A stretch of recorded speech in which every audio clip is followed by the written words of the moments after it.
Bien, le bonjour à vous tous, vous qui nous regardez chaque matinée dans Bonjour d'Algérie. Nous vous accompagnons tous les matins avec des programmes et surtout des rubriques que vous avez pris l'habitude de suivre. Eh bien, les rubriques habituelles du mercredi, c'est donc la rubrique de Ahmed Grigahsen, les chercheurs et savants algériens. Aujourd'hui, il nous parlera d'un éminent érudit et connaisseur du hadith. Il s'agit donc de Si Daoudi At-Tilimsani. Il nous fera donc, nous expliquera Sharh al-Bukhari. Ça sera donc la thématique qu'il aura choisie pour nous ce matin.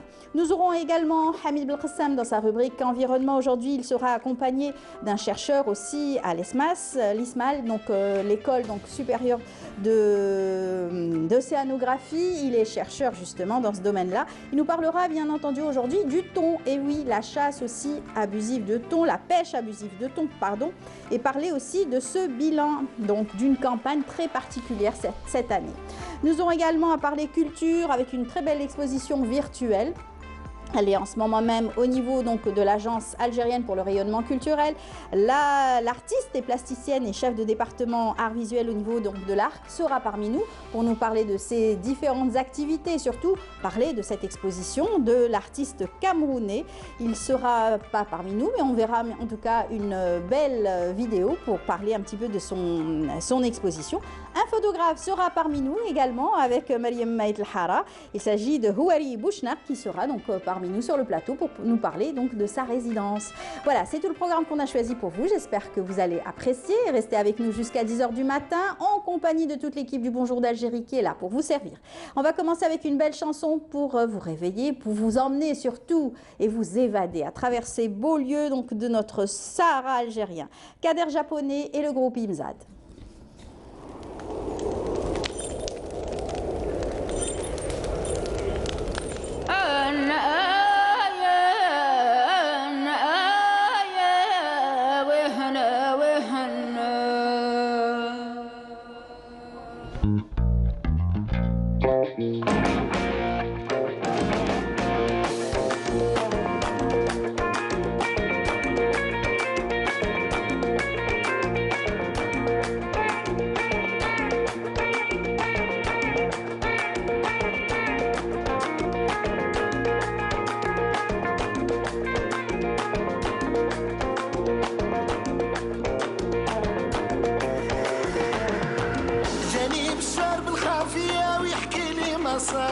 وقال لي اسمع لي وهاك دي الخبر جاني بشار بالخافية ويحكي لي ما صار وقال لي اسمع لي وهاك دي الخبر ايه فيه كار نتلاقى وعلى الضاسي لي غنى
سيلي غناو بس قوة الوايدة كنا نغرس ولا فيك مرس وسايوبك نسان كنا نهربوك انت انا غران وقت الزين الزعب نروح شو الناس غلان وقت الزين الزعب نروح شو الناس غلان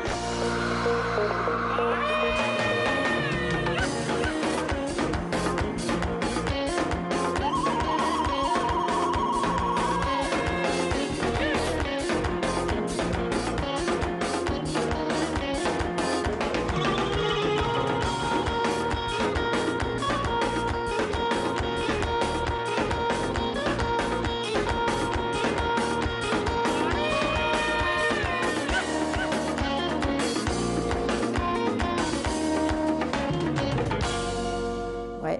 De retour sur le plateau, j'espère que vous avez apprécié ces rythmes pour vous plonger carrément cette fois-ci dans la mer et la mer Méditerranée, notre donc mer aussi algérienne, avec nos spécialistes sur le plateau. Hamid Belkacem pour parler d'environnement. Bonjour Hamid. Bonjour Amal, bonjour à tous. Comment ça va? Très bien, merci. Très bien. Alors ce matin, je disais on va parler de chasse, mais plutôt on va parler de thon et surtout du bilan de la pêche de cette année. Oui, c'est une pêche qui est saisonnière. Il faut savoir que la pêche Très au thon, réglementée. c'est la pêche la plus réglementée réglementée au monde. au monde. Donc c'est très simple. Lorsqu'il y a un thon en plus, le docteur Kachaf va nous le dire, on le sait. Mais cette année, il se trouve que c'est une pêche assez particulière, tout simplement parce qu'elle a été réalisée, impactée par la Covid-19. Donc on va savoir, est-ce qu'il y a eu plus de temps, moins de temps, est-ce qu'on a une autre quota, comment on négocie des quotas supplémentaires, notamment pour l'année prochaine, Inch'Allah. Et donc c'est ce qu'on va savoir tout au long Avec de un cet spécialiste, espace. hein. Avec un spécialiste en la matière qu'on a toujours plaisir à recevoir. Docteur Mohamed Kacher, bonjour. Bonjour à vous, Bienvenue merci beaucoup parmi pour nous. l'invitation. Enseignant-chercheur en halieutique à l'École nationale supérieure des sciences de la mer et de l'aménagement du littoral. Oui, C'est toujours. une belle école qui était un institut à l'époque. Oui, Oui. je suis un produit de cet institut. C'est ça. Donc j'ai fait un peu le tour dans le temps et puis je suis revenu. Alors voilà. Un Et vous tour nous dans avez, le temps. voilà, Un tour dans le temps. exactement. Vous nous avez plusieurs fois expliqué beaucoup de choses concernant, bien sûr, les bancs de poissons et les différentes espèces de poissons et comment évoluer, par exemple, le thon ici dans la Méditerranée. Voilà. Oui, bon, on va en parler maintenant. Tout si à vous fait, voulez, oui. tout à fait. Alors, c'est un grand migrateur, ça veut dire qu'il vient de l'Atlantique, Oui. il longe nos côtes et chaque pays l'intercepte à un moment donné de son passage au large de ses côtes. C'est cela? Non. Non. En fait, ce qui se passe, c'est une espèce dont une partie est résidente en Méditerranée et une autre se balade entre la Méditerranée et l'Atlantique et elle revient pour se reproduire. Maintenant, les zones de reproduction sont très localisées et c'est pour ça qu'on organise la pêche pendant une seule saison et c'est à cette saison que le thon a fini de se reproduire. Donc il va quitter les zones de reproduction, donc il est regroupé, donc il est plus facile à encercler et à pêcher. Et pourquoi c'est une période très limitée dans le temps? C'est 25 mai, 25 juin à peu près? C'est un peu plus étalé, mais disons que techniquement, et pour contrôler, donc, il donne un mois, 30 jours à 35 jours. Mais alors tous les pays La Méditerranée, voilà, tous les pays qui ont des quotas pêchent dans 2 ou 3 lieux en Méditerranée. C'est là où le thon finit de se reproduire. Donc au moment où il quitte, ils sont tous là à l'attendre. Et cette année, ça s'est passé comment? Il y avait la Covid-19 sur quasiment toute la Méditerranée. Sûr, Ça s'est et même passé. les pêcheurs Voilà, ont dû- été impactés. Voilà. Est-ce qu'il y a eu d'abord une pêche au thon Normale. normale en Méditerranée et spécifiquement en Algérie? Jusqu'à présent, la pêche au thon pour cette saison elle se passe normalement. Hein. Donc il y a encore quelques jours, la campagne n'est pas encore finie. D'après les Il y a eu une rallonge? Comment? Il y a eu une rallonge? Il y a eu une extension? Je crois qu'il y a une extension de 5 à 6 jours. D'accord, donc on est vers la fin, toi. Il Voilà, reste une semaine à peine. Voilà, exactement. D'ici le 30 juin, je crois que ça sera terminé, ça sera fermé. Mais apparemment, ça se déroule bien. C'est-à-dire l'histoire du Covid était problématique par rapport à l'embarquement des marins et des observateurs de l'ICAT. D'accord. Comme il n'y avait plus d'avions, il n'y a plus de bateaux, donc un Algérien qui doit être observateur sur un bateau turc ou un bateau espagnol ou quoi que ce soit... Pour surveiller le quota. C'est-à-dire contre observateur pour surveiller au nom de l'ICAT. D'accord. Voilà. Il faut savoir à peine que chaque tonnier doit être pourvu d'un système de géolocalisation pour savoir à quel moment et où il pêche, et À bord, il doit y avoir un contrôleur de l'instance internationale qui gère le thon, qui est Oui. l'ICAT, et ce contrôleur mesure et pèse chaque thon Oui. pêché. Et donc, on sait que tel bateau a pris 183 thons qui ont pesé tant Tant. de kilos. Donc, c'est très réglementé. Surveillé. Observer. Mais on peut dire que déjà, l'Algérie n'est pas un grand consommateur de thon par rapport aux pays asiatiques qui vraiment, c'est vraiment la guéguerre hein, pour ce qui est du thon rouge, etc. C'est une histoire d'habitude et de disponibilité. C'est ça. Le thon qui est pêché par les Algériens, c'est un thon qui est mis sur le marché international, donc qui est vendu à des fermes d'engraissement. D'accord. Donc il est pêché vivant. Donc il y a une cage qui vient, elle est remplie du quota du bateau, donc le bateau pêche jusqu'à réaliser son quota, et donc il y a le fermier qui vient avec sa cage flottante, qui récupère le thon au fur et à mesure, toujours vivant. Puis il l'emmène chez lui, soit à Malte, soit en Espagne, soit en Tunisie, pour l'engraisser, donc il lui donne du poisson congelé, Congelé. pour la plupart, oui. Il n'y a qu'un seul, il y a que ferme. deux pays où on donne de l'aliment vivant. Vous avez la Croatie et le Maroc. D'accord. Voilà. Donc vous avez un Marocain qui a une flottille de pêche réservée exclusivement pour pêcher le poisson qui va servir à l'alimentation du thon vivant. Les Croates aussi.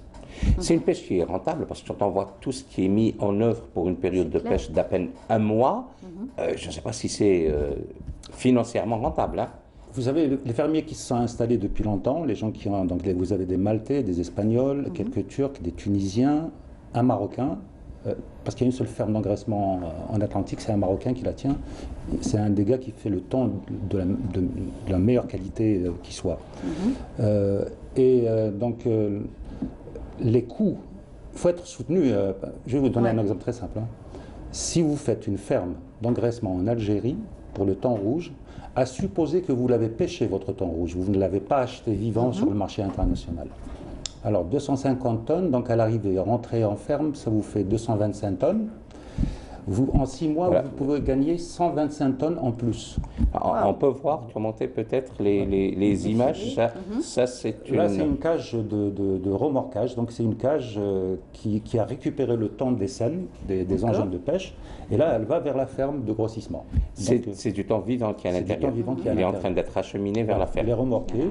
Donc, le remorqueur, c'est deux nœuds. Il va à 2 nœuds. Quel kilomètre-heure? Je vais vous donner un titre de grandeur. Si on pêche pas loin de la Sicile, machin, pour arriver à Al-Qala, il faut 7 à 10 jours. Quand même. Voilà. Pour aller doucement, pour ne pas perturber les espèces, c'est ça? Exactement. En plus de ça, on ne l'alimente pas, parce que le thon, il a la capacité d'être à jeun pendant 30 C'est jours. une ferme d'engraissement, il y a un Alors, transfert vous avez qui se deux fait. bateaux, ça c'est deux bateaux turcs. En fait, ce que vous avez sur le côté latéral des navires, c'est les bouts de seine, c'est les bouts du filet. Oui. En fait, ils font passer le thon qu'il y a dans le filet vers l'intérieur de la cage qui est au centre, qui est ronde là.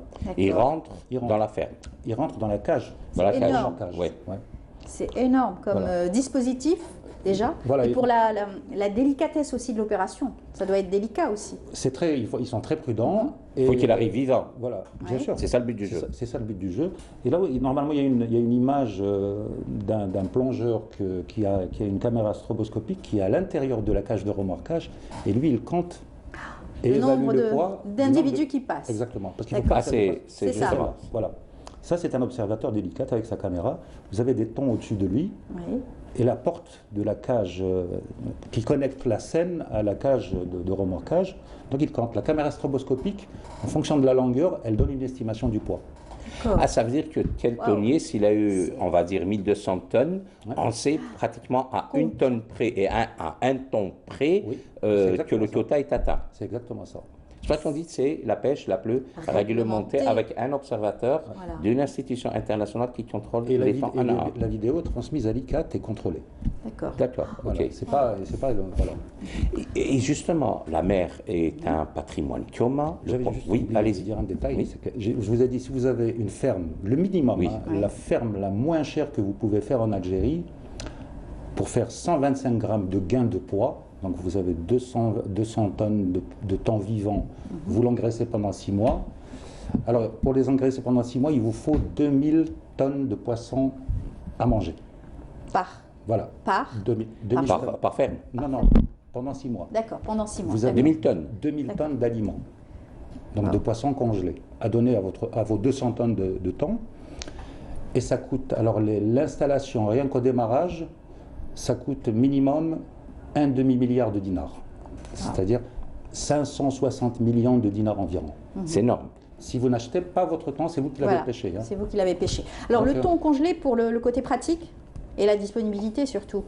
Alors, le thon qui est pêché comme ça, c'est du thon qui sert au Non, sushi, au sashimi, Oui, ainsi oui. de suite. Ça Non, sert non, pas... non, pour l'alimentation des fermes, par exemple. On choisit plutôt le poisson Poisson. congelé Poisson congelé, oui. pour le côté pratique Et prix, et prix. voilà. Ça D'accord. coûte 0,50 euros le kilo. Hein. Non, il faut pêcher du poisson, le congeler, ensuite le donner à manger autant qui a déjà été pêché et Voilà. qui est dans des fermes d'engraissement. Exactement. Voilà. C'est, Ça. c'est- Voilà. Ça, c'est du thon qui va arriver à l'abattage. Donc, là, il est engraissé. Alors, vous voyez le petit bonhomme là qui est complètement à droite, Oui. et vous imaginez la taille du thon qui est à côté de lui. Ah oui, c'est énorme, c'est vrai. Voilà. C'est Donc des là, individus qui arrivent à Voilà. vraiment un Ils sont tonnage. engraissés, ceux-là, donc ils arrivent sur le navire d'abattage. D'accord. Il y a eu des histoires incroyables, hein, parce qu'il y a une bourse, et donc de temps en temps il y a des enchères, c'est comme ça que cela se passe. Oui. Et ça fait quelques années, il y a eu un thon qui a défrayé la chronique parce que son prix était, j'allais dire, anormalement élevé. Oui. Ben, Un seul thon, Il y a deux ans, il a atteint pratiquement 2 millions d'euros. Waouh. un thon Un de thon. 2 millions d'euros. Donc c'est vous dire que toute la problématique est de savoir par rapport à la biomasse, qu'est-ce qu'il y a comme temps, par rapport au total, par rapport à l'investissement, est-ce qu'on pourrait voir, l'Algérie en parle ces derniers temps, hein, il y a eu le Conseil des ministres, on a parlé de l'industrialisation de la pêche, est-ce qu'on est en Algérie en mesure d'un côté de préserver la biomasse et de se lancer dans des fermes Aquacoles. d'engraissement ou Ouais. de grossissement? Le problème qui se pose, c'est que le marché du thon engraissé, parce que c'est un marché, c'est celui-là qui est lucratif. Hein. Il faut savoir que le thon engraissé Bien sûr. coûte plus cher que le thon naturel, Pour toi? parce que c'est le gras qui est recherché.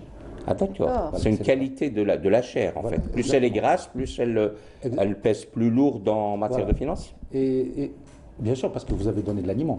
D'accord, ok. Voilà, vous avez engraissé pendant 4 mois ou 6 mois. Non, je parlais de la Ouais. qualité, il n'y a pas que le poids, il y a la qualité de la chair. Plus la Ouais. chair est grasse, plus il y a une plus-value. Mais justement, parce que plus vous l'alimentez, plus il aura de gras. D'accord, ok. Plus longtemps vous l'alimentez, parce qu'il y a du temps qui sort à 4 mois. Hein. Ouais. Mais à 6 mois, c'est une autre qualité. En fait, c'est de l'engraissement, c'est pas du grossissement. C'est de l'engraissement. D'accord, On appelle, ok. on appelle ça des fermes d'embauche. D'accord. D'embauche. D'embauche. D'accord. Voilà. Maintenant, le plus important, quand vous vous lancez dans cette activité, donc, je vous ai donné une idée du prix, plus d'un demi-milliard pour la plus petite ferme possible. Hein. Maintenant, est-ce que vous êtes capable, vous, de placer votre temps sur le marché par rapport aux Espagnols, par rapport aux Maltais, ou par rapport aux Marocains, ou par rapport aux Croates? Ouais. Les clients sont principalement des Asiatiques, Chinois, Japonais. Ils sont très, très exigeants.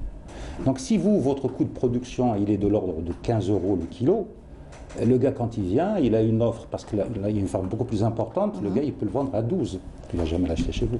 D'accord. Autre chose, il y a eu un arrêt du tourisme mondial, donc il y a eu un arrêt, j'imagine, il y a une baisse de la consommation du thon. Exactement, au niveau des restaurants. Voilà. Le thon qui était en cage, la saison de thon de 2019, il y a toujours des thons qui sont vivants Exact. dans des fermes d'engraissement. Tout à fait. Et si c'est le cas, on va faire quoi du thon de la saison 2020? Eh ben, le marché, il est clair. Hein, les indicateurs, on a quelques informations de la part des fermiers ou de la part d'un certain nombre de gens qui sont actifs dans ce domaine-là.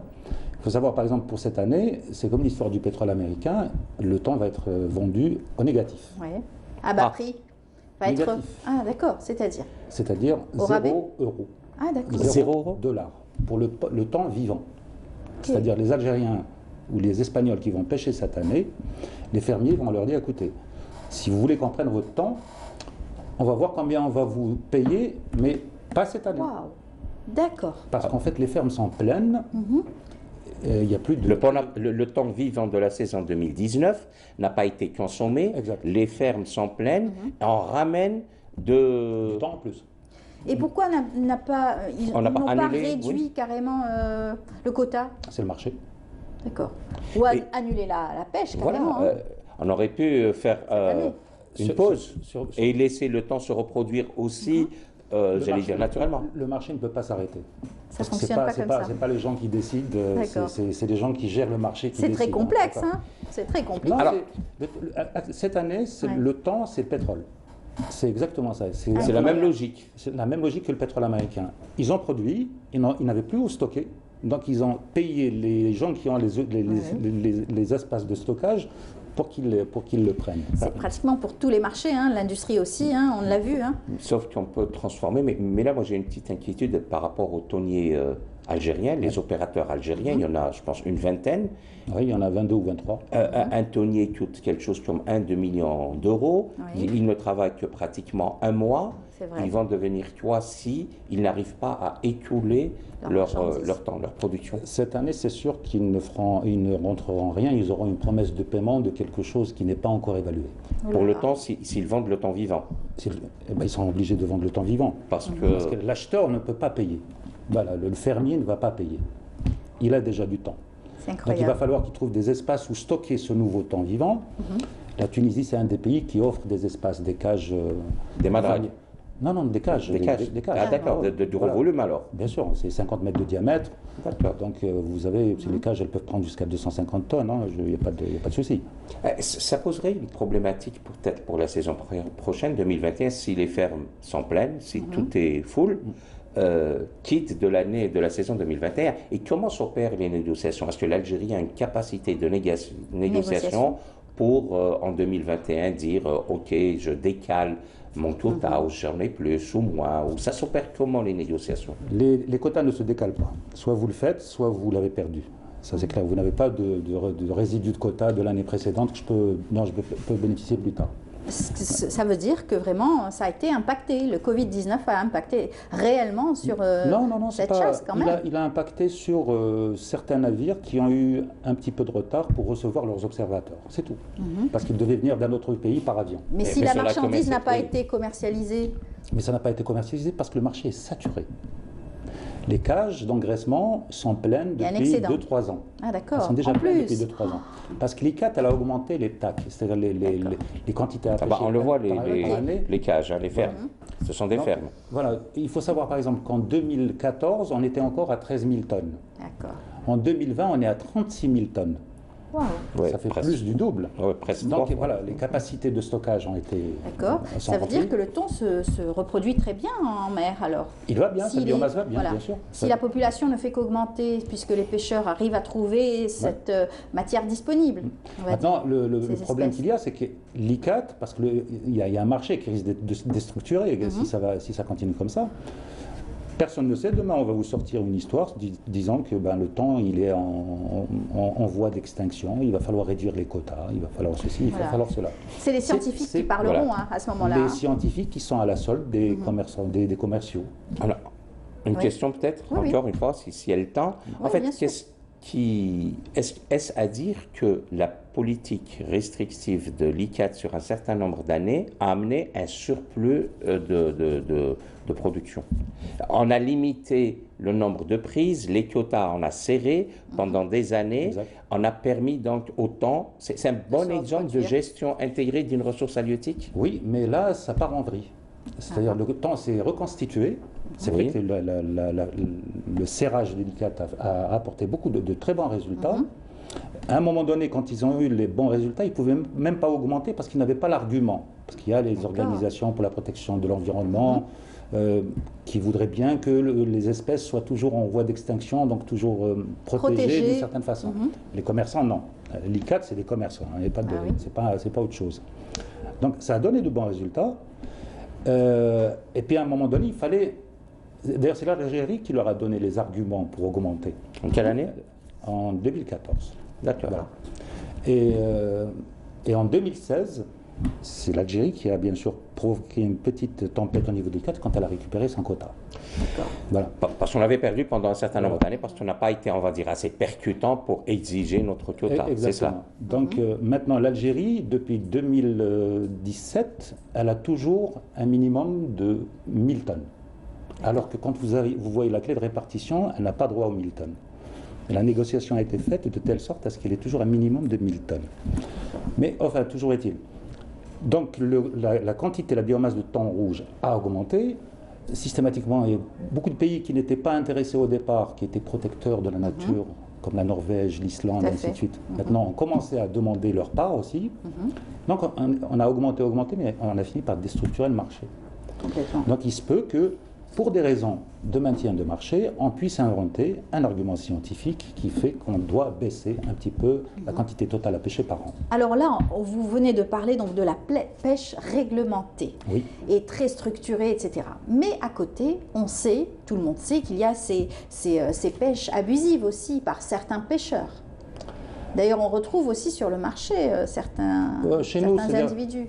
Vous me donnez l'occasion de le dire. Hein.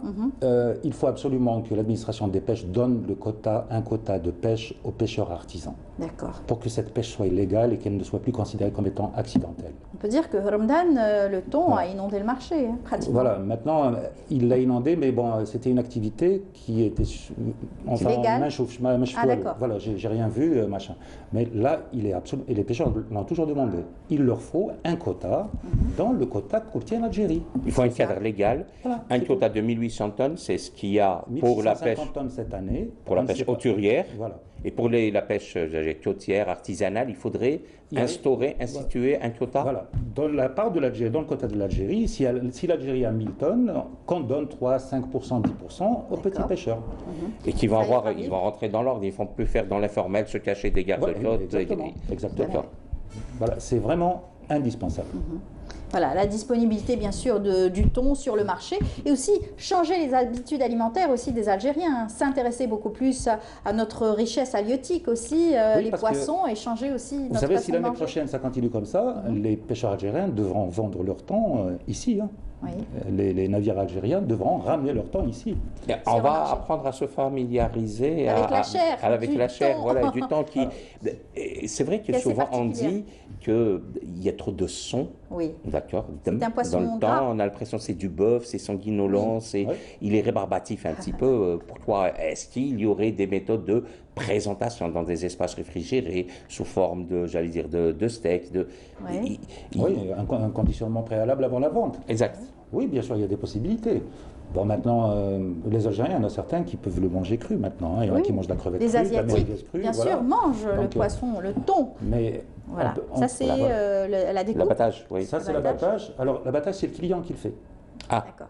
Il ramène un navire, il ramène ses marins, donc le temps qu'il a acheté, donc il se met dans l'endroit où il y a les cages d'élevage, il récupère son temps, c'est lui qui l'abat avec un observateur délicat, toujours. D'accord. toujours, Il y a un abattoir en mer, Très j'allais dire, réglementé. flottant. qui est ramené par le client. D'accord, ok, Voilà. très bien. Donc, Excessivement réglementé, Ok. on va dire vraiment avec des millimètres près. Hein. le grossissement est surveillé, l'abattage est surveillé, la pêche est surveillée, donc vraiment, tout est cadré. D'accord. C'est vrai que les Asiatiques, c'est vrai qu'ils mangent beaucoup de sushi et le sushi, c'est C'est vraiment culturel. poisson Ouais. cru. C'est du thon cru. C'est du temps cru. Voilà. c'est du Ça thon veut dire rouge. que, docteur Kacher, quand on a 1 kilo de thon en général cette année pendant le ramadan, c'est à peu près 1000 dinars. Ouais. C'est un très bon prix par rapport au marché international qui est de la Actuellement, moyenne, oui. je vous dis actuellement, comme il y a une surproduction, notamment dans les cages et ainsi de suite, Au détail, hein, pas au niveau du gros. Hein. sur le marché international, on ne peut pas parler de prix cette année, de prix Oui, rentable. c'est quoi pas un que ce bon soit. indicatif. Les gens vont vendre en espérant se faire payer plus tard, en essayant de voir un peu comment se comportera le marché. Voilà. Mais à 1000 dinars le kilo chez nous, ça vous fait quand même moins de. Enfin, c'est vraiment donné, hein, c'est pas. Voilà. Ouais. Il faut en profiter. Donc autant en Autant profiter. profiter, voilà. Autant en profiter. Exactement. Comme le Est-ce temps que maintenant on arrive aux scientifiques? Est-ce que beaucoup d'étudiants aujourd'hui s'intéressent à cette filière, donc surtout la pêche au thon? Les scientifiques aussi parlent aussi de la dynamique des populations aussi, Oui. donc du thon J'enseigne ici. ça justement. Très bien. Voilà. Non, les scientifiques ou les étudiants, d'une manière générale, ça dépend de la thématique que vous leur proposez pour D'accord. leur mémoire de fin d'études ou par rapport à un sujet de doctorat ou un sujet de master ou quoi que ce soit. Le problème qu'il y a, c'est que pour faire de la recherche fondamentale sur des espèces comme ça, il faut en avoir, il faut échantillonner. Ouais. Alors, quel est l'enseignant ou l'institut qui va se payer une pièce de thon qui ben fait oui. 200 kilos? Eh ben oui. Voilà. Au prix, Ça, c'est un c'est. individu. Et Oui. puis avoir l'autorisation de le faire aussi. Aussi.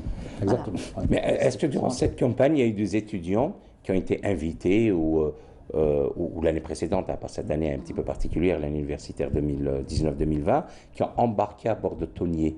Non. Non, Non, parce que c'est pas possible ou... Par exemple, en Algérie, sur les navires algériens, on embarque toujours un représentant de l'administration, qui est généralement un garde-côte ou un gars de l'administration des pêches, quoi que ce soit, en plus de l'observateur de l'ICAT. D'accord. Bon, ça fait les beaucoup de Algériens, cette année, il y a une nouveauté cette année, c'est que les observateurs de l'ICAT algériens, parce qu'il y a ces observateurs qui travaillent pour l'ICAT, ils sont algériens, ils ont été formés à Asfoun. D'accord. Voilà. C'est très bien. Par Et un observateur de l'ICAT, d'accord. qui est d'Asfoun. Mais ce ne sont pas spécifiquement ou spécialement un produit de l'INSMAL ou d'une université algérienne. Non, il y a des pêcheurs, il y a des gens, il y a même, c'est la deuxième année où il y a une jeune fille, C'est très bien. qui a embarqué observatrice délicate, oui. et qui a séjourné à bord d'un bateau pendant... Et qui est sur un bateau actuellement Depuis pendant la campagne. Depuis le 25 mai, D'accord, depuis un mois. depuis un mois.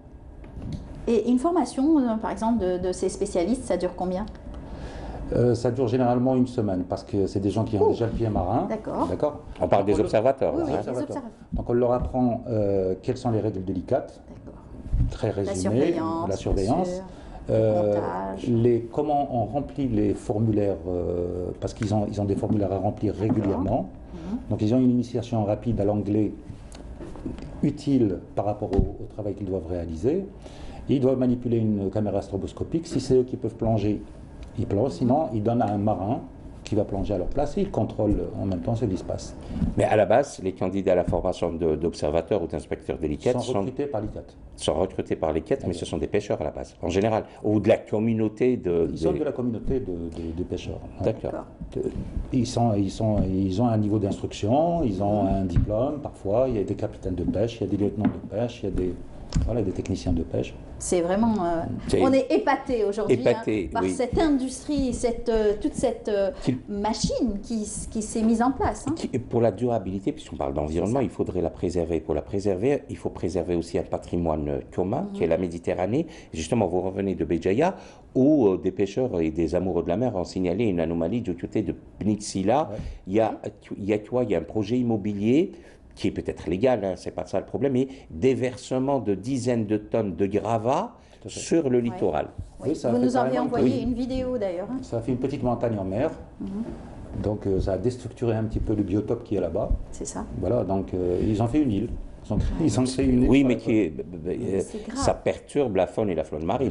Bien sûr. C'est peut-être l'occasion d'inviter officiellement, par le biais de Canal Algérie, la direction de l'environnement, le commissariat du littoral, les gardes-côtes, à réagir et à arrêter ce petit massacre local. Ça, parce que il y a une vidéo qui circule, en fait c'est les pêcheurs qui prennent maintenant, hein, c'est eux qui dénoncent et qui vont parce au qu'ils plus sont près contactés. de cette catastrophe. Et je peux vous garantir une chose, c'est qu'ils ont toujours tout fait pour essayer de toucher les autorités locales ou la gendarmerie ou quoi que ce soit. Les gardes-côtes, le service national des gardes-côtes. Mais bon, la réaction est toujours lente à venir. Eux, ils voient ça tous les jours, c'est toujours urgent pour eux. Oui. Donc, vous en avez parlé de Maïlis la Oui, dernière fois. Ténès, on a montré Voilà. les images. Là, c'est Pnixila, mais il y a d'autres endroits aussi. Hein. Skikida, on va y arriver, on va peut-être, Il y a d'autres un de endroits. ces quatre, inviter l'autorité qui est en charge du littoral, à savoir le commissariat national du littoral, pour le mettre devant le fait accompli. Je veux dire, il y a Pour pouvoir trop en parler. d'atteintes à l'environnement littoral et sans beaucoup de réactions. Non, vous aviez dit, quand vous aviez parlé de Maïlis, c'était... Maïlis, c'est Ténès, dans la wilaya de Slef. Exactement, c'était le pollueur-payeur. Environnement, gendarmerie, et puis il va régler l'addition, le gars. Hein. Donc, Tout à fait. c'est vraiment Heureusement, qu'il ça a faut. été très réactif quand même, et pouvoir condamner les personnes, que ça donne des exemples aussi. On a une loi depuis le 5 février 2002, c'est la loi relative à la protection et à la valorisation du littoral. Ça fait 18 ans. Nous avons en Algérie le commissariat national du littoral avec le service national des gardes-côtes. On devrait pouvoir régler les choses, mais je pense que tout au long de l'été, on va y revenir. On va en parler, bien On va en sûr. parler, On va beaucoup parler de la mer, hein, c'est évident. Il faut bien donner aussi envie à nos téléspectateurs de pouvoir plonger, Oui. ne serait-ce qu'en images, à travers, bien entendu, nos caméras. Merci beaucoup, Hamid Belkacem. Merci à vous. Voilà, on aura plaisir à vous retrouver dès la semaine prochaine, C'est en moi. attendant. On remercie aussi Dr Mohamed C'est un plaisir. Kacher. Comme C'est un toujours, plaisir. il nous épate à travers toutes ces belles informations qui concernent notre faune marine surtout, et bien sûr comment ça s'articule autour de certaines réglementations et surtout la dynamique de nos espèces. Tout à fait. Voilà, Eh ben, merci beaucoup. merci à vous et puis au plaisir donc de vous recevoir une autre fois pour une autre thématique. Voilà. Espérons-le. Voilà, bonne journée à vous. Merci. On continue notre émission. Je vous invite tout de suite à suivre ce reportage, un portrait d'une artisane qui s'appelle Nawel Dib, qui fait dans la création de bijoux. Et c'est Sabrina Khlifi qui l'a rencontrée pour nous. C'est Nawel Dib. Voilà, donc je suis entre les deux rives. Je suis un petit peu à Paris, beaucoup à Alger, tout dépend des périodes. Donc mes travaux, il y en a pas mal. Vous allez découvrir en fait mon monde parce qu'il est assez diversifié. Je suis une passionnée de la vie. Donc je ne me dis pas du tout artiste, je me dis passionnée. Je me dis, voilà, en fait je suis curieuse de la vie, passionnée. Donc vous allez voir, il y a différents thèmes. Donc mes inspirations sont totalement différentes. Donc au départ, je ne faisais pas de bijoux, je faisais des vêtements, je créais des vêtements. Ensuite, les aléas de la vie, je ne peux plus en faire. Donc il a fallu que je trouve une activité. Bon, avant, je suis passée par une étape peinture, surtout support. Enfin, j'aime bien toucher à tout.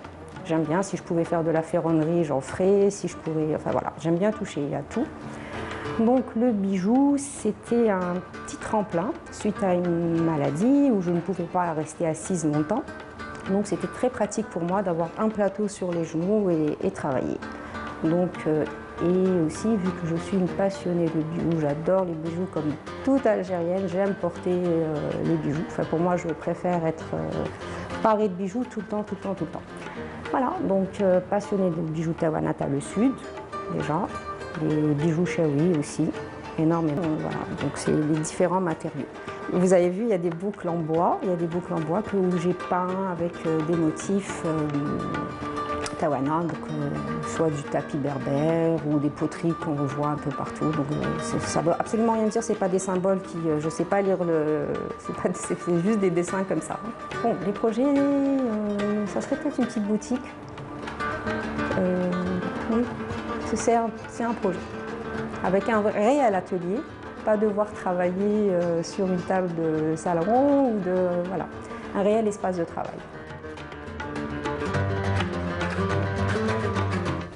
Voilà, un savoir-faire en tout cas bien mérité. Vous avez donc découvert ce savoir-faire main de cet artiste Nawel Dib. Eh bien, tout de suite, nous allons parler d'art et nous allons parler des activités de l'Agence algérienne pour le rayonnement culturel. Avec nous, Mariam Aït El-Hara, bonjour. Bonjour. Bienvenue.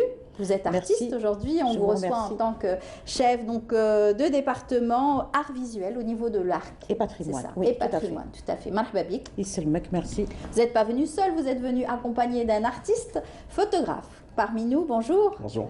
C'est donc Houari Bouchnaq. Bienvenue parmi nous, encore une fois. Vous allez nous parler de votre univers, de la photographie. Voilà, c'est un art qui a pris beaucoup d'ampleur chez vous. Non, ça oui. On va en parler. On va commencer par Mariam qui va nous parler de ces... vous avez renoué, vous n'avez pas arrêté, vous avez cette fois-ci renoué avec le virtuel. Et surtout les arts qui nous permettent donc aujourd'hui d'être plus visibles sur le net. Oui, le net est fait pour ça, hein, c'est pour une visibilité beaucoup plus ample que sur le terrain, plus grande et plus vaste, parce que quand même Internet c'est toute la planète, je dirais. Aujourd'hui, un outil qui nous est bien et puis utile en ce c'est moment, une nouvelle ère, hein, c'est une nouvelle ère, donc on devrait quand même s'y mettre, voilà. Et malheureusement c'est un virus qui nous a amené à nous reposer la question et à trouver des solutions, rapides, à travers le web, voilà, à travers le web. Et on espère qu'il ne durera pas longtemps, justement. Par contre, ce système-là d'exposition virtuelle et tout, je pense qu'on va le garder. On va le garder pour plus de visibilité pour les artistes. Voilà. Vous avez une page d'ailleurs sur Internet, Tout à on vous fait. retrouve, l'Agence algérienne pour le rayonnement culturel.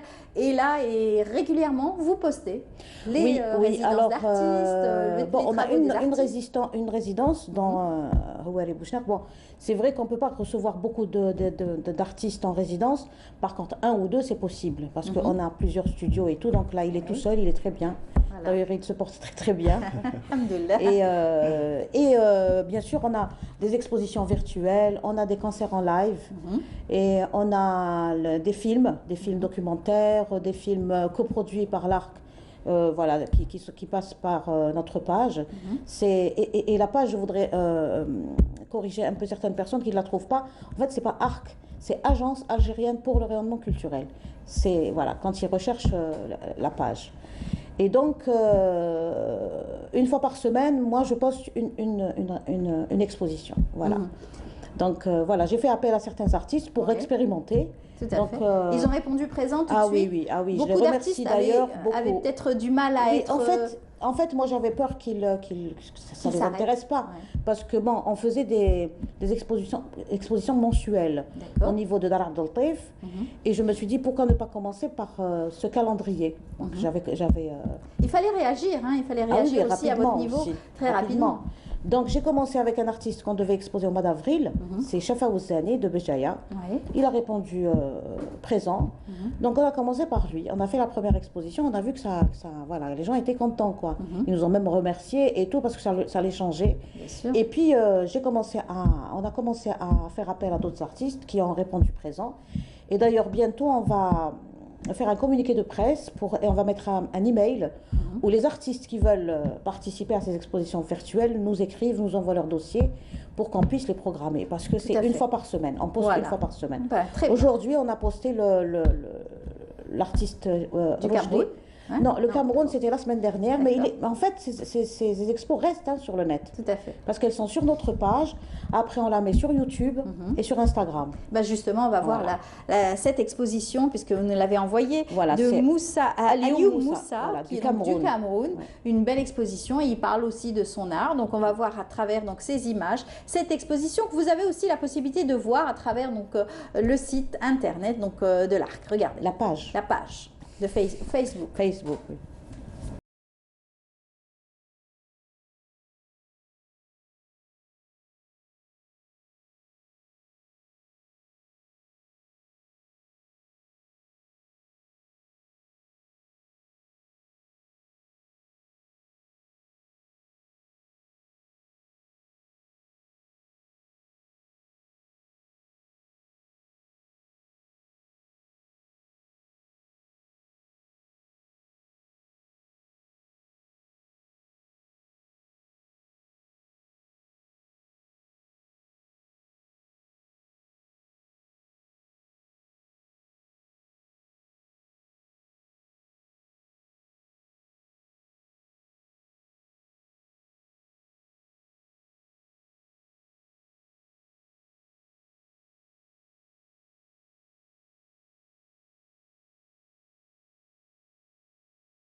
Bienvenue dans mon espace de création.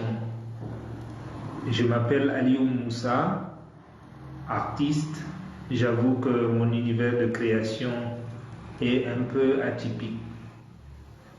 J'ai une pratique qui intègre plusieurs disciplines allant du dessin, la peinture, la photographie, le design textile, les performances, les installations et la scénographie du théâtre. En ce moment, je m'intéresse beaucoup aux mots, passant par la langue maternelle, ma langue maternelle à moi.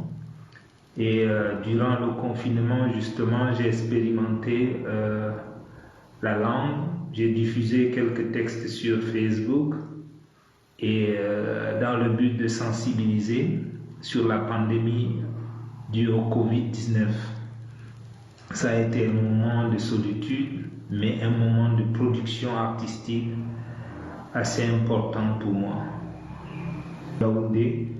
Ce phénomène était pour moi un regard croisé entre celui qui donne, parce que la friperie et les vêtements usagés qui viennent d'Europe, des pays asiatiques aussi, et du Moyen-Orient, sont des vêtements généralement donnés comme dons et puis qui se retrouvent donc dans un marché ici en Afrique.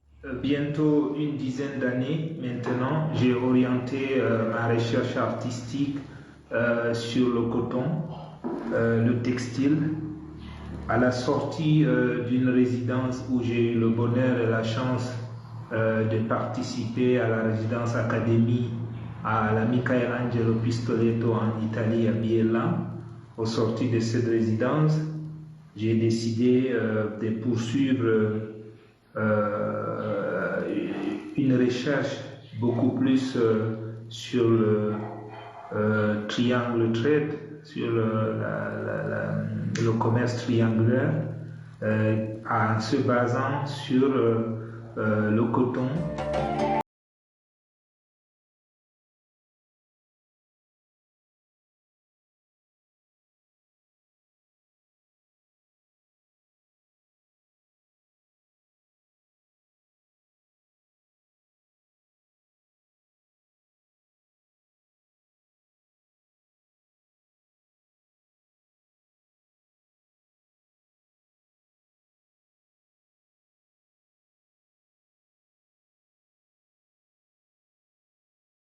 Voilà, en tout cas avec la musique et surtout les beaux tableaux, ça nous a fait voyager, ça nous a emporté au Cameroun, n'est-ce pas? Tout à avec fait, cet artiste tout à fait. appelé Aliou Moussa, qui lui est déjà venu, vous me disiez. Oui, oui, on l'a reçu en résidence avec une autre Camerounaise, et un Sénégalais et une Béninoise. Voilà, en 2017, on les a reçus en résidence d'artistes, donc ils ont résidé pendant 15 jours et ils ont fait une exposition. Voilà. Et là, c'est vraiment une exposition inédite puisqu'il parle du Covid-19, il parle aussi... Donc... Le but de ces vidéos, c'est que les artistes nous montrent leur univers déjà, parce que d'habitude on fait des expositions dans des salles, mais on ne connaît pas l'artiste dans son atelier. On ne se pose pas la question comment il vit, comment il crée, comment... Donc le but de ces vidéos, c'est de montrer l'artiste dans son milieu, dans son lieu de création, et c'est maintenant. C'est maintenant, c'est au moment du confinement. Voilà. Donc tous les artistes qui vont passer en vidéo, c'est maintenant. Le public devrait le savoir. De l'instantané, in situ, comme on dit. Oui. C'est le net, ce qui nous offre le net, le web. C'est ça. Et puis ça nous permet aussi de connaître d'autres styles aussi, d'autres styles venus d'ailleurs. En fait, voilà, donc comme l'agence algérienne fait du rayonnement culturel, donc ça va être des artistes d'ici et d'ailleurs. Tout à fait. Donc voilà, je ne sais pas quel pays, mais petit à petit, les gens commencent à... Là, ça a été le Cameroun, avec cet artiste qui est déjà venu en Algérie. Ça a été aussi l'occasion pour vous de le connaître aussi? Moi, je n'ai pas eu l'occasion de le connaître, mais par contre, travers son œuvre. J'ai eu plutôt l'occasion en fait, de travailler sur le montage, parce qu'en ce moment, je suis en stage à l'agence algérienne pour le rayonnement culturel, dans le cadre de mes études. Et puis en même temps, je suis résident aussi en tant que photographe. En photographie, tout à fait. Alors, on a vu qu'il faisait de la récupération. Vous me disiez d'ailleurs qu'il faisait de la récupération du coton sur les marchés. Du coton et tout ce qui est tissu à partir de vêtements qu'il récupère des marchés. Voilà. Et il peint dessus? Non, il ne peint pas dessus. En fait, lui, il parle des vêtements qu'on donne, comme l'Asie et tout. Il les offre à l'Afrique. Ah, ok. C'est des vêtements usagés. Donc, mais en Afrique, ils sont vendus. Lui, qu'est-ce qu'il fait? Il les récupère et il fait des installations. Donc, ça dépend. Il a fait beaucoup d'installations. J'aurais voulu avoir des photographies. Malheureusement, je ne les ai pas ramenées parce qu'on parlait, il était prévu qu'on parle de cette exposition. Mais c'est quelqu'un qui dénonce un petit peu il a une démarche. Le commerce triangulaire. Voilà. Oui, il a une très grande démarche. C'est un artiste assez connu au Cameroun et à l'international. Et à l'international, voilà. Voilà. En tout cas, ravi d'avoir pu connaître donc cet artiste grâce à vous, grâce à l'agence algérienne pour le rayonnement culturel. Cette fois-ci, on va s'intéresser à notre artiste bien de chez nous, qui lui va nous parler donc de photographie dans un moment. On va voir un deuxième extrait de l'artiste parce qu'on a vu juste une partie. On va voir une deuxième partie de Aliou Moussa. On y va. Je suis ravi de vous avoir tous, où que vous soyez en ce moment, où que vous regardiez cette vidéo. C'est un plaisir aujourd'hui de partager avec vous mon portfolio, mon univers de création, mon univers artistique. J'avoue que nous traversons un moment un peu spécial, un peu inédit. L'humanité est en train de traverser un moment violent. Protégeons-nous pour ça. La Covid-19, c'est une réalité. elle est là. Il faudra faire avec en attendant de trouver une solution. J'espère les meilleurs jours devant nous. Je suis ravi en tout cas parce que il nous reste que des plateformes comme celle-ci pour diffuser notre travail en tant qu'artiste. Et je voudrais saisir l'occasion justement en passant dire merci à Myriam qui a permis cela et toute son équipe de l'agence algérienne pour le rayonnement culturel, pour l'occasion, pour ce pont-là, pour la possibilité encore malgré tout de continuer à vivre sur des plateformes numériques.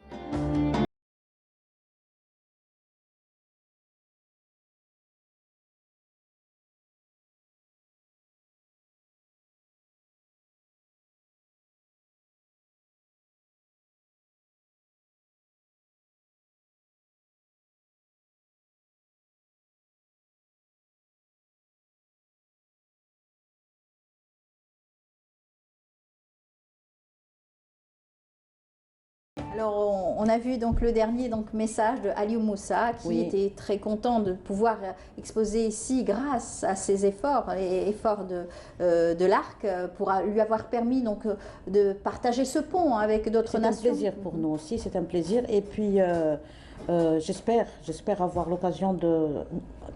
Nous espérons avoir l'occasion d'exposer beaucoup plus d'artistes et on va aussi s'intéresser au patrimoine. Voilà. Mon département s'intéresse à ça aussi, enfin je suis dans ça aussi. Donc on va commencer bientôt aussi à poster des vidéos sur le patrimoine. Voilà, je voulais on va s'intéresser à cela, on va le voir, on va vous suivre. Et puis on va essayer aussi de tabler sur les formations aussi. Hein. J'espère que de toute façon, même après le Covid, ça va continuer. Hein. Je voudrais que les artistes sachent que ces vidéos, ce sont des petites capsules qui sont sympathiques. Moi, je dirais que c'est facile de continuer, donc pourquoi ne pas le faire? Voilà. Pourquoi pas. Alors, Bouchnaq Houari, vous êtes photographe depuis assez longtemps? J'ai commencé à l'âge de 10 ans. Quand même. Alors, on parlait, c'est vrai, que tout à l'heure, de ces enfants aujourd'hui qui ont ce réflexe de pouvoir tout photographier. Aujourd'hui, avec l'avènement du numérique, c'est plutôt facile de prendre des photos?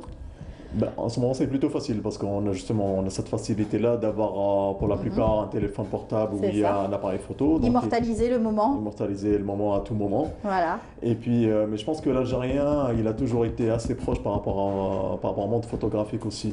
On a tous été assez sensibles, que ce soit nos parents ou nos arrière-grands-parents en fait. On a tous vu un appareil photo. Exactement. D'un autre âge, d'une autre génération. Même s'il a été un petit peu sacralisé, et il l'est toujours, je pense.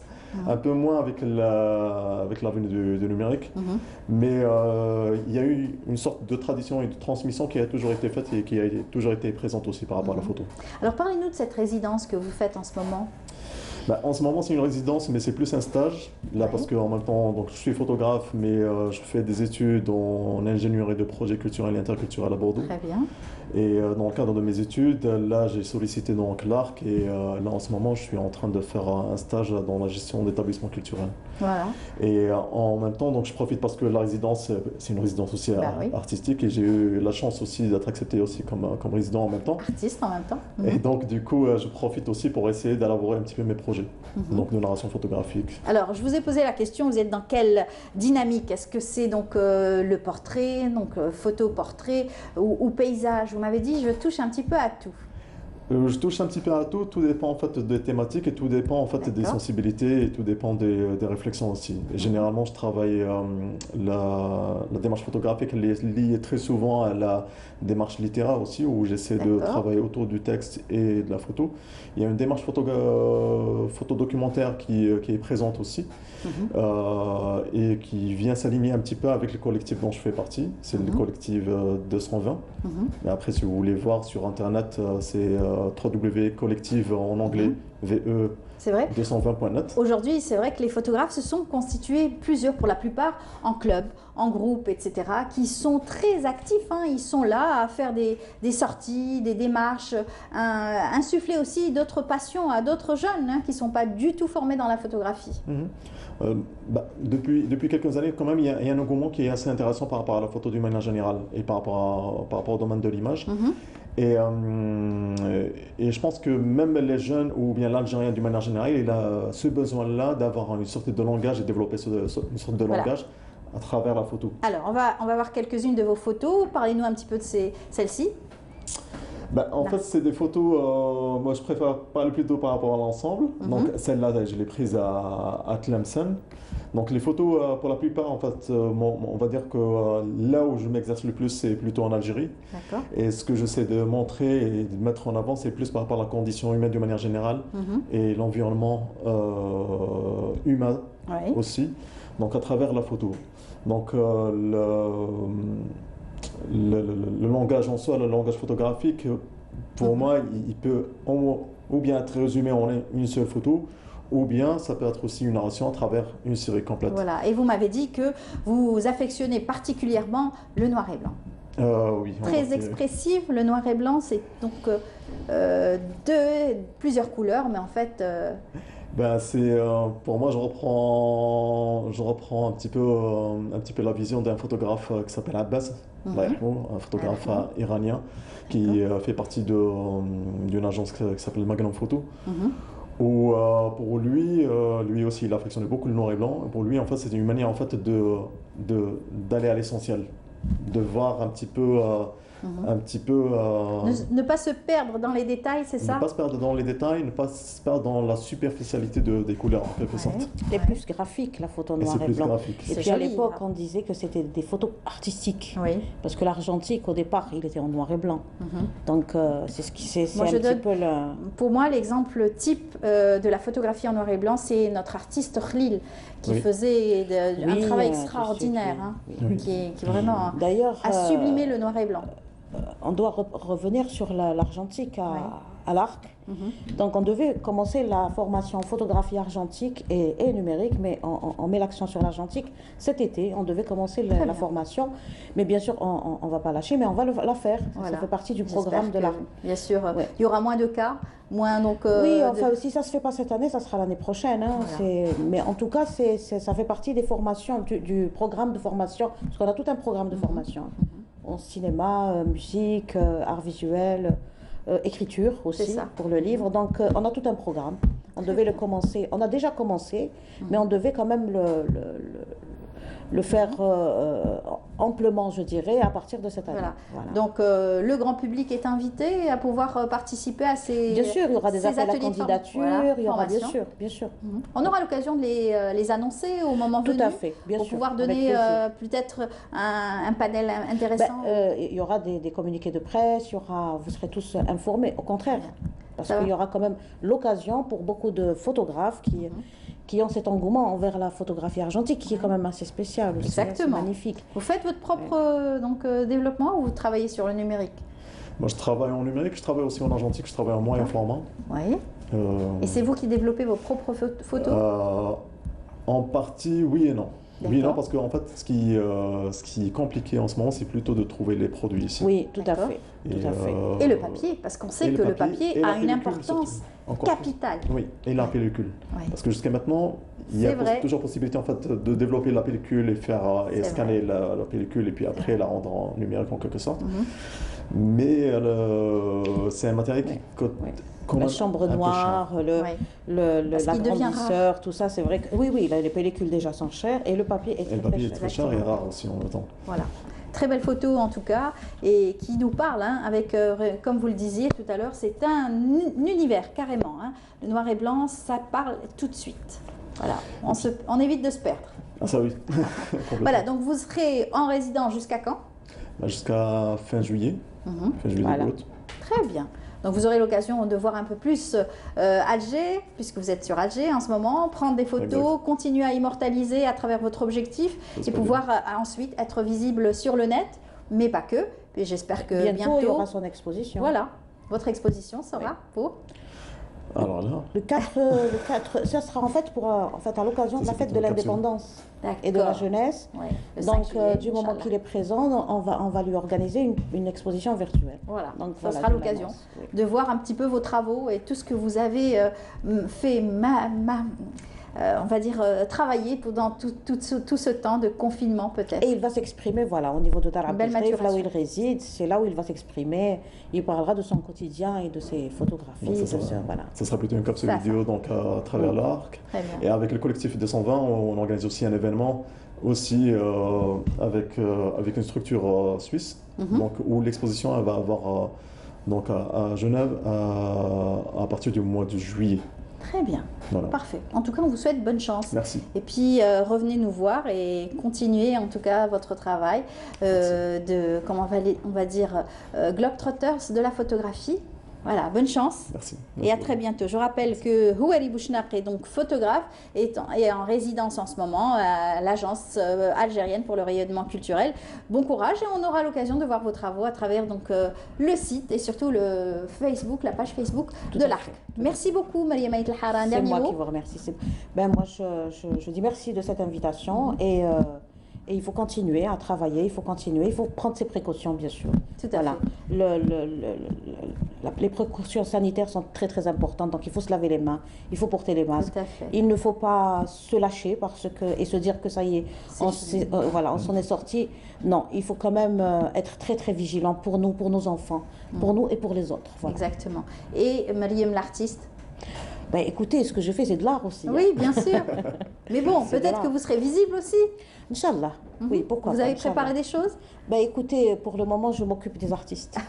Très bien. On en reparlera voilà, ma grande prochainement, Inch'Allah. Merci beaucoup, Mariam Aït El-Hara. À très bientôt. Bien, on va continuer notre programme. Je vous invite tout de suite à suivre ce reportage très intéressant. On parle de solstice d'hiver et d'été et surtout parler aussi du calendrier agraire. C'est un sujet qui a été préparé et surtout une belle recherche de Siham Kennouch.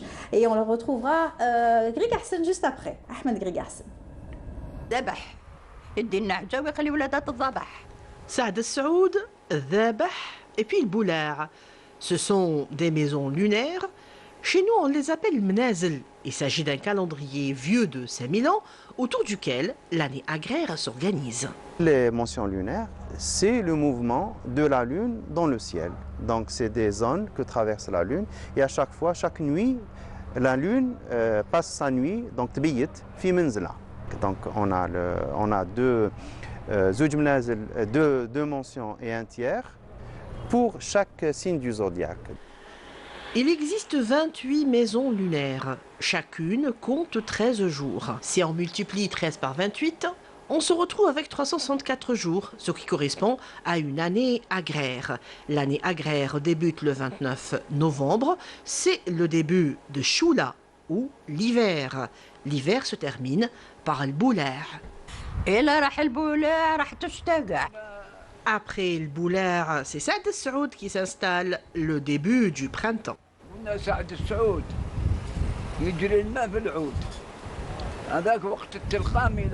Saoud, l'eau coule dans les roseaux. Cette période est propice pour le greffage. Alors, on s'occupe des arbres comme les cerisiers et les pommiers.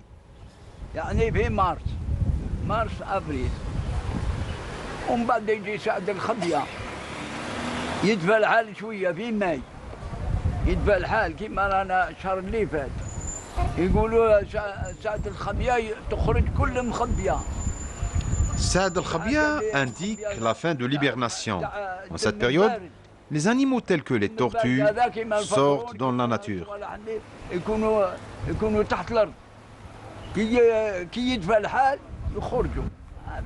La relation qui existe entre ce calendrier et l'année agraire est remarquable.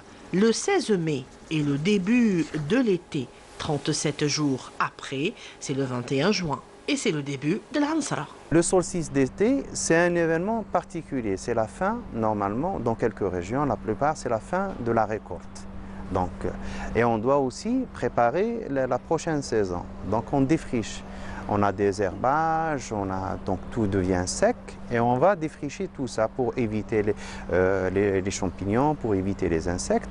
Et on a l'habitude de faire d'enfumer toute la campagne. Donc, et ça correspond, donc la tradition, c'est la Saint-Jean. Nous, on l'appelle l'Ansara. La fin de l'été est marquée par Smaïm. Après Smaïm, c'est l'automne, toute une autre histoire. Ce calendrier était usité chez les sociétés agraires qui, autrefois, savaient chanter à la pluie ou au beau temps.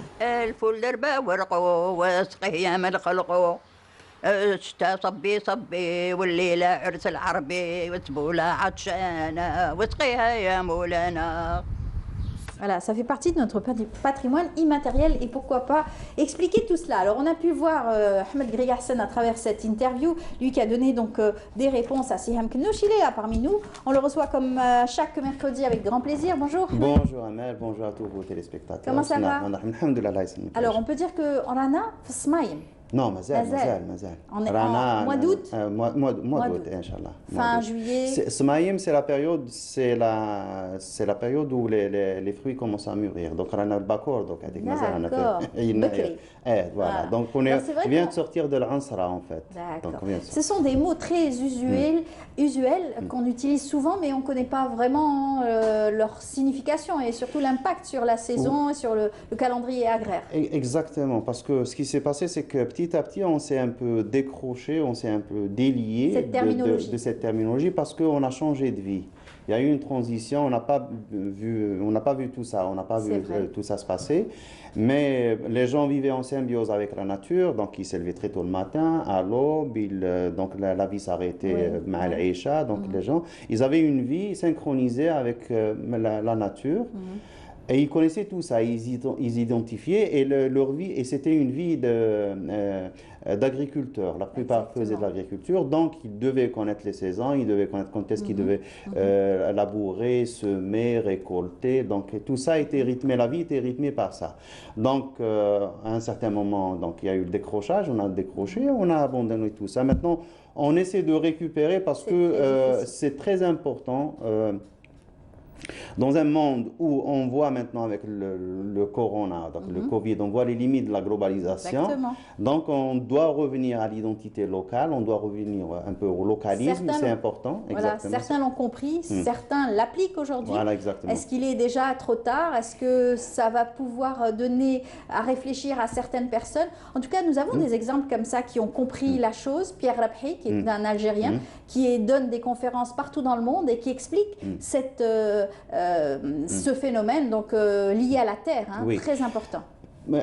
En Algérie, on a encore le temps de bien faire parce que la transmission est toujours possible. On a encore des éléments qui sont vivants. On a des gens qui restent dans la tradition. Donc, on ne doit pas faire le ratage tel qu'il a été fait en Europe, par exemple, où la révolution industrielle elle a effacé un monde, ce qu'ils appellent même le Moyen-Âge. Il est devenu ténébreux, sombre. Donc, c'est la peste noire. Donc, mais nous, on n'a pas ce Moyen-Âge. Notre Moyen-Âge, c'est le Moyen-Âge, c'est l'âge des ors des sciences arabes. Donc, on a toujours cet avantage de pouvoir bien faire. Et j'espère qu'on ne va pas rater pour faire comme eux. Dans 5 siècles, viendront des gens pour essayer de retrouver, faire de l'archéologie, essayer d'imaginer des scénarios, alors qu'ils sont toujours vivants. Maintenant, on peut... prendre ces témoignages, les enregistrer et les garder. Vous avez parlé, bien sûr, l'âge d'or des sciences, qui était donc de l'art musulman aussi, des scientifiques. Nous avons énormément de savants qui ont travaillé sur beaucoup de thématiques scientifiques, notamment la science aussi du hadith. Exactement. Aujourd'hui, on va parler de ça. On va citer 2 grands personnages de l'histoire de l'Algérie. Donc, ils ont existé au moment où l'Algérie, telle qu'elle est conçue maintenant, n'existait pas. C'était le Maghreb al-Awsat. Mais c'est des personnes clés aussi de l'histoire de la civilisation islamique. L'un d'eux, il nous a légué un tafsir, c'est l'un des plus anciens du monde musulman. L'autre a légué un Sharh al-Bukhari et un Sharh al-Muwatta qui sont, dans l'un des cas, c'est peut-être le premier Sharh al-Bukhari et dans l'autre cas, c'est le deuxième Sharh al-Muwatta. Pour vous dire que, et ça s'est passé ici en Algérie, ils étaient précurseurs. C'est une fierté tout à fait, mais qu'on doit connaître. Parce qu'on ne peut pas être fier en ignorance, parce que ça n'a pas de sens. Ignorant et fier, ça ne peut que faire du mal. C'est pourquoi vous êtes là chaque mercredi pour nous rappeler toute l'importance, bien sûr, de cette transmission et surtout le legs qu'ils ont pu laisser à notre patrimoine, donc littéraire et surtout scientifique. Voilà, parce que ce qui se passe, c'est qu'en général, on pense que l'essor de la civilisation islamique en Algérie s'est fait à Tlemcen, à Béjaïa, à Constantine. Donc, c'est des villes connues. Donc, ça a commencé peut-être au XIIe, au XIIIe siècle. Mais quand on va plus loin, on trouve déjà dès le début, donc au IIIe siècle de l'Hégire, donc c'était au moment où les tribus qui vivaient ici, les peuples qui vivaient ici, les nations qui existaient, la nation algérienne s'islamisaient et commençait un peu... On avait déjà produit des gens qui ont été capables d'écrire et de laisser des écrits qui nous sont arrivés. Exactement. Expliquer, parce que c'était le but aussi de pouvoir faire rayonner cette science à travers tout le territoire et notamment le Maghreb. Exactement. Donc on commence par le premier, si vous permettez. Oui, donc c'est Cheikh Houd ben Muhkam ben Houd el-Houari. Donc bien sûr le Houari, c'est une tribu berbère qui existait dans l'Afrique du Nord. On n'a pratiquement aucune information sur le gars. On sait une chose, son père, Muhkam Hada. Donc il y a maintenant des gens qui vont dire que c'est Muhakkam parce que je ne sais pas, je ne suis pas sûr. Apparemment c'est Muhkam, qui était lui-même alim. Donc son enfant, il a été élevé dans une maison, son père était alim, il a étudié. Chez qui il a étudié? Quels ont été ses professeurs? Est-ce qu'il a voyagé? Apparemment oui, sûrement, peut-être. À Kérouan, à Trablus, donc en Libye, en Andalousie à l'époque, parce que c'était déjà un foyer de culture islamique. Peut-être, le gars peut-être s'est déplacé, on soupçonne qu'il a voyagé. Qu'est-ce qui reste de lui? Il reste un très bon tafsir. Son tafsir, c'est un résumé qu'il a fait d'un tafsir plus ancien, Tafsir ibn Salam. Lui, il a relu, donc c'est Tafsir Kitab Allah al-Aziz, le Mufassir Houd ibn Muhkam el-Houari. Donc, il a été réédité tout récemment, donc déjà au début des années 90, à Dar al-Gharbi Islami. L'éditeur, c'est Cheikh Belhadj Ben Saïd Chérifi. C'est aussi un professeur connu en Algérie. Donc, mais jusqu'aux années 60, jusqu'aux fin des années 50, le manuscrit a été donné pour perdu. Donc, on ne savait pas s'il y avait.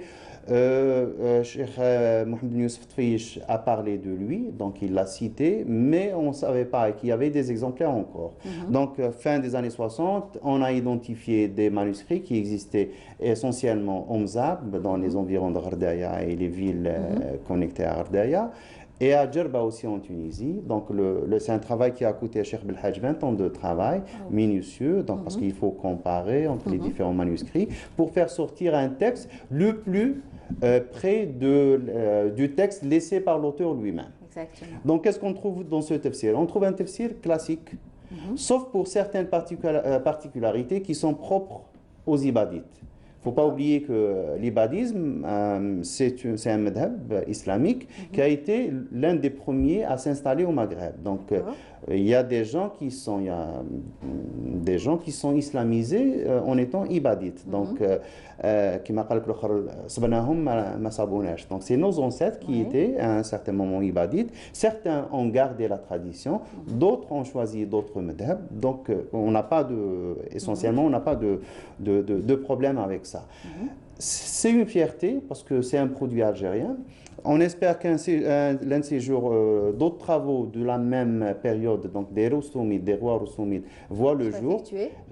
Parce que je pense avoir lu quelque part que les écrits des rois de Banu Rostoum, de Tiert, certains existent. Donc, il faut juste les défricher. Exactement, faire un travail d'édition.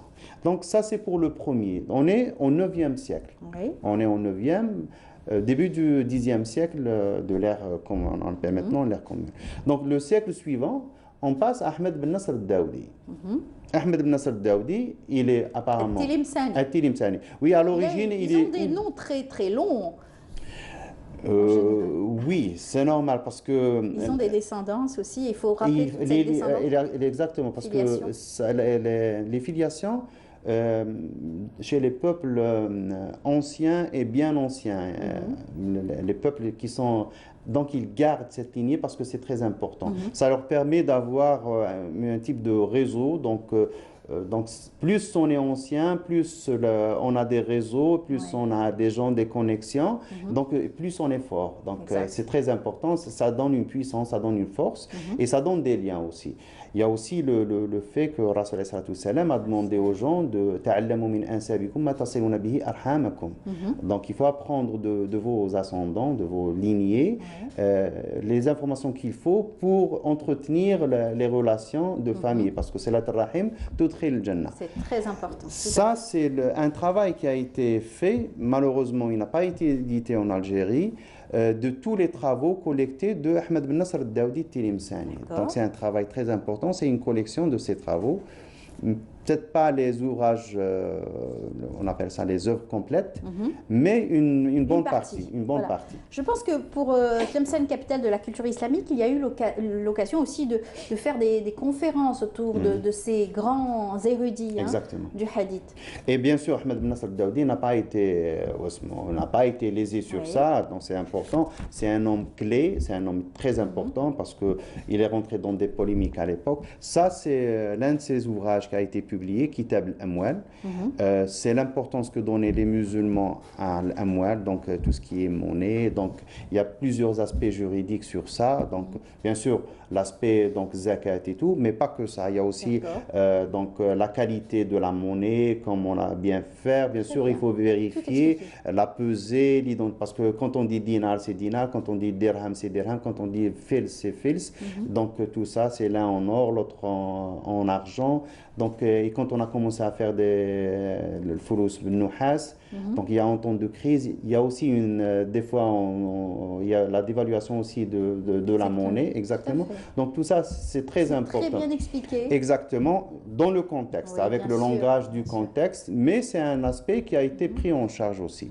Donc, Ahmed Nasr al-Daoudi, donc on dit souvent, on répète une histoire parce que quand les Fatimides sont arrivés à Kérouan, il a demandé aux ulama de Kérouan de sortir de la ville parce qu'ils étaient sous l'emprise des Fatimides qui n'étaient pas... C'était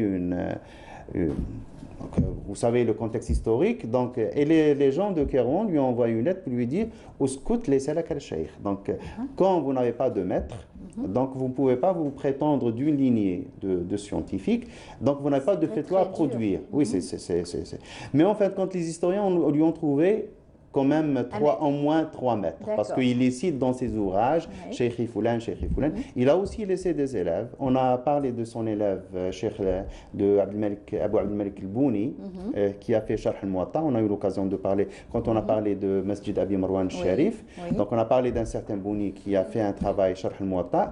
Et Sharh al-Muwatta de Bouni se base sur Sharh al-Muwatta de Cheikh Daoudi Tilimsani. Quant à Sharh al-Bukhari, qui est peut-être le premier ou le deuxième dans le monde musulman, ça c'est de al-Bouni. Donc c'est pour dire qu'il a quand même formé des élèves. Donc Sharh al-Bukhari n'existe plus. Donc, mais il y a certains qui ne perdent pas espoir de le retrouver. Le travail des Zawiya a fait aussi beaucoup pour la conservation et surtout la transmission à travers, bien sûr, tous ceux qui sont au niveau des Zawiya. Exactement. En fait, c'était un travail de scribe, donc ils copiaient, donc il y avait quand même un commerce de livres, donc les gens copiaient des livres pour les vendre. Il y a certains qui copiaient des mushaf pour les offrir. Ça, c'est le mausolée de Sidi Daoudi à Tlemcen. Et c'est vraiment sans commentaire l'état dans lequel il se trouve. C'est une photo que j'ai prise sur Facebook, apparemment elle est récente, elle daterait du 1er mai 2020. Donc chacun sait qu'est-ce qu'il doit faire donc, pour ce genre de patrimoine, de conservation, parce que c'est important. Quand même, il a plus de 10 siècles s'il a survécu. Donc, il faut continuer à le préserver. Exactement. Donc, il a survécu à toutes les invasions. C'est très important parce que c'est une trace, une trace qu'on peut dater, qu'on peut voir, qu'on peut toucher et expliquer aussi par la même occasion les choses. En parlant de traces, une fois en parlant avec un ancien collègue qui était un Espagnol, il me disait « Attention, vous allez faire la même bêtise que les chrétiens ont fait avec Jésus-Christ ». Je lui dis, qu'est-ce qu'ils ont fait? Il me dit, actuellement, il n'y a aucune preuve physique de l'existence de Jésus-Christ. Si vous allez dans le pays natal de Sidna Mohammed, de votre prophète, et vous détruisez tout, à un certain moment, viendront des gens qui vous diront votre prophète n'a jamais existé parce qu'il n'y a pas de preuve physique.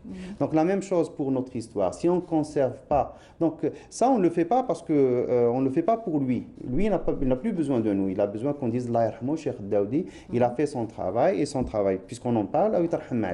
Donc mais nous on a besoin de ces gens. On a besoin d'avoir des repères. On a besoin d'avoir des références parce que une nation sans histoire, elle est vouée à la disparition. C'est très important. Donc c'est pour ça qu'on vient, qu'on parle et qu'on revient tout ça. Et il est bon de pouvoir rappeler qu'il peut y avoir aussi des conférences autour donc, de ces savants, ces érudits qui ont apporté et qui ont préservé et su savoir faire le rayonnement, bien sûr, de cet art. Exactement. Et aussi, ils ont participé quelque part à l'universel. Donc c'est la culture, c'est la civilisation universelle. On n'est pas des Algériens, on est islamique, exactement. On appartient à une ère, à un espace géographique et civilisationnel, mais aussi on appartient à l'humanité. Donc on a contribué, des Algériens ont contribué dans la transmission. Une fois, on en a parlé, la première grammaire de langue hébraïque a été faite à Tiaret en copiant, ça a été fait bien sûr par un hébraïque, un gars de Tiaret. Et c'est une grammaire copiée de la grammaire arabe parce qu'il y a des interconnexions, il y a des transferts de savoir, il y a des transferts de concepts. Et c'est comme ça que l'humanité a évolué. Donc on a pris, ils ont pris. Certains disent oui, on a pris beaucoup des Juifs. Oui, sûrement, parce qu'ils étaient présents. Ils étaient présents. Mais aussi à un certain moment, quand la civilisation islamique s'est développée tellement que d'autres foyers civilisationnels ont puisé de nous. Et bien sûr, la transmission qui s'est faite des chiffres, rien que les chiffres de bougies par, comment il s'appelle, en Italie, donc j'ai oublié le nom. Donc tout ça s'est fait et on a contribué, on a sans complexe, on parle de tout ça sans complexe. Cheikh Nasser, donc Ahmed Ben Nasser Daoudi, donc voilà pour résumer, il a laissé pas mal d'écrits. Donc encore une fois, on aimerait. Moi, je rêve du jour. Fibonacci, exactement. On arrive, quand même, à faire travailler notre mémoire. Donc, moi, je rêve du jour où on rentre dans une librairie en Algérie. Donc, je rentre, on trouve une vingtaine de biographies de l'Amir Abdelkader, une dizaine de biographies de Mais là encore, c'est peut-être les chercheurs qui pourraient travailler sur cela, les étudiants aussi dans ce domaine. Tout le monde doit contribuer. Il y a aussi les journalistes aussi qui doivent se pencher sur les portraits, les biographies. C'est très important. Et aussi, encore une fois, il faut que les gens se décident à écrire leur mémoire. Ah, voilà. Donc, ça, c'est une tradition qu'on n'a pas encore su insérer dans l'éducation. On en a eu quelques exemples avec vous. Vous avez cité certaines personnes qui étaient donc, ont su l'importance de la transmission. Et donc, il a tenu un journal. Il est précieux, ce journal, maintenant. Il a écrit ses mémoires grâce à son journal, donc avec date, heure et toutes les précisions. Ça, c'est très important. Et bien d'autres avant aussi. Oui, il y a des gens qui ont fait, il y a Abdullah Sherif Tlemceni, donc il y a l'élève de son élève qui a écrit sa biographie, la sienne et ses enfants. Il y a l'un des Ibn Merzouk qui a fait sa biographie. Donc il y a quelques-uns. Mais maintenant, actuellement, avec les moyens qu'on a, on peut faire mieux. Exactement. En tout cas, pour ces deux noms qui ont marqué aussi l'histoire, on va le citer, Cheikh Muhkam, Houd Ben Muhkam Al-Houari, Ahmed Ben Nasser Al-Daoudi Tilimsani. Voilà, c'est long. Voilà, merci beaucoup pour ce retour dans l'histoire et surtout l'importance de la transmission et bien sûr de l'art islamique et de la science islamique surtout à travers le monde et le Maghreb plus précisément aussi. Alors, ce qui nous ramène aussi à parler d'astronomie, cette semaine, c'est une actualité qui a marqué aussi. Oui, c'était très court, peut-être c'est passé inaperçu pour certains. En fait, je dois des excuses au public peut-être, mais j'ai décidé sciemment de ne pas en parler parce que c'était très tôt le matin. C'était un phénomène très marginal en Algérie. C'est l'éclipse solaire. C'est une éclipse solaire, donc c'est très dangereux. Si on n'a pas les moyens, on ne doit pas regarder le soleil. Donc, je me suis dit, donc, j'en parle pas, parce que si j'en parle, je vais susciter de l'intérêt. Les lunettes ne sont peut-être pas disponibles. Donc les gens vont regarder le soleil alors qu'il est très dangereux dangereux de regarder le soleil. Et comme l'éclipse chez nous, c'est pas une éclipse totale, donc c'est très dangereux. Donc on peut provoquer la cécité des gens. Maintenant, on peut en parler donc a posteriori. Voilà. C'était une éclipse lunaire, c'était une éclipse solaire annulaire, pardon, donc qui a été vue en Asie. Chez nous, donc on a pris que le début de l'événement. Donc il y a quand même des Algériens qui ont filmé. Sur le site du CRAG, il y a une vidéo, quelques photos. Voilà. Je ne sais pas si on aura le temps de voir le reportage, si on a le temps ou pas. Vous me dites en régie. Non, on n'a plus le temps? Ah, pardon. 3 minutes. On aura donc l'occasion de le revoir plus tard, mais parler un petit peu de ce phénomène donc, physique, scientifique. Exactement. Encore une fois, on a une très belle preuve que le soleil c'est une sphère, donc la Lune aussi, et la Terre aussi, parce qu'on ne peut pas être un carré assis sur un carré ou sur un plat, alors que tout le monde, c'est des sphères, c'est circulaire. Donc, c'est encore une fois, c'est un phénomène assez régulier, donc assez périodique qui arrive. Seulement, il ne revient pas dans le même lieu sur Terre, donc périodiquement. Donc, il faut attendre du temps. La prochaine éclipse totale en Algérie, c'est en 2027. Donc, oui, mais on va avoir des éclipses lunaires et solaires partielles. On va avoir donc, mais l'éclipse solaire, parce que c'est maintenant. C'est un événement très spectaculaire. Encore une fois, on a la preuve que nos calculs d'astronomes sont très précis. Donc, dans le début, la fin et on marque tous les événements de l'éclipse à la seconde près. Donc, on ne vient pas nous dire qu'on ne sait pas calculer le poisson lunaire. Aujourd'hui, on a eu la double casquette de Ahmed Grigarsen qui est parmi nous chaque mercredi matin, celui de le passionné, surtout le scientifique en astronomie, c'est cela, astrophysique et chercheur en astrophysique, et vous aussi en tant que directeur de la culture islamique au ministère des Affaires religieuses et des Waqf. Merci beaucoup. Bonne journée, bon retour. Merci. Et puis on vous retrouvera prochainement, donc mercredi, Inch'Allah. Voilà, c'est la fin de l'émission. Merci beaucoup à vous de nous avoir suivis. J'espère que vous avez apprécié les thématiques choisies aujourd'hui. Et surtout, merci à toute l'équipe de nous accompagner régulièrement. On se donne rendez-vous dès demain, 8h30, 10h avec Nour Houda Bouzeguer. Quant à moi, je vous retrouverai dès la semaine prochaine, Inch'Allah. Au revoir et bonne journée. Merci.